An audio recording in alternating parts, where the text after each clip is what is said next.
Giêsu đã yêu chúng ta, mang lòng chịu sỉ nhục trên thập giá, thân mang đớn đau huyết Chúa tuôn tràn lan, Ngài chịu nhục hình chết vì ta. Hỡi các con dân Chúa sống trong thời này, hãy hàng quyền đạo lành cho người trong màn đêm.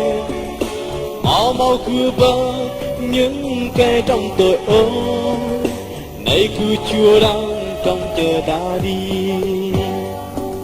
Xưa Giêsu đang phán truyền, con lời truyền tin lành khắp mọi nơi, tôn cao danh Cha khắp nơi trong tận thế, để mọi người đều biết tình Chúa.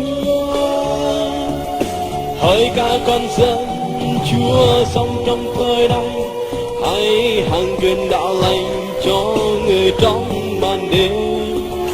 Mau mau cứu vớt những kẻ trong tội ô, này cứu Chúa đang trong chờ ta đi.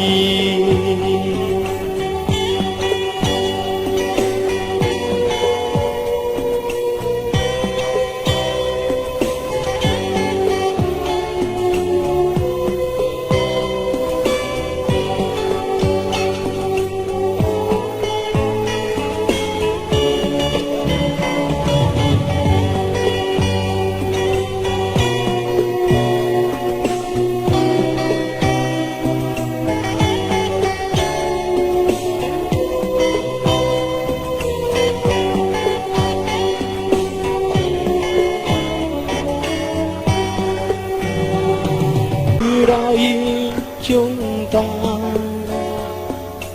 mang lòng chịu sỉ nhục trên thập giá, thân mang đớn đau huyết Chúa tuôn tràn lan, Ngài chịu nhục hình chết vì ta. Hỡi các con dân Chúa sống trong thời này, hãy hàng quyền đạo lành cho người trong màn đêm. Mau mau cứu vớt những kẻ trong tội ô, này cứu Chúa đang trong chờ ta đi. Xưa Giêsu đang phán truyền, con lời truyền tin lành khắp mọi nơi, tôn cao danh Cha khắp nơi trong tận thế, để mọi người đều biết tình Chúa. Hỡi các con dân Chúa sống trong thời này, hãy hàng truyền đạo lành cho người trong màn đêm. Mau mau cứu vớt những kẻ trong tội ô, này cứu Chúa đang trong chờ ta đi.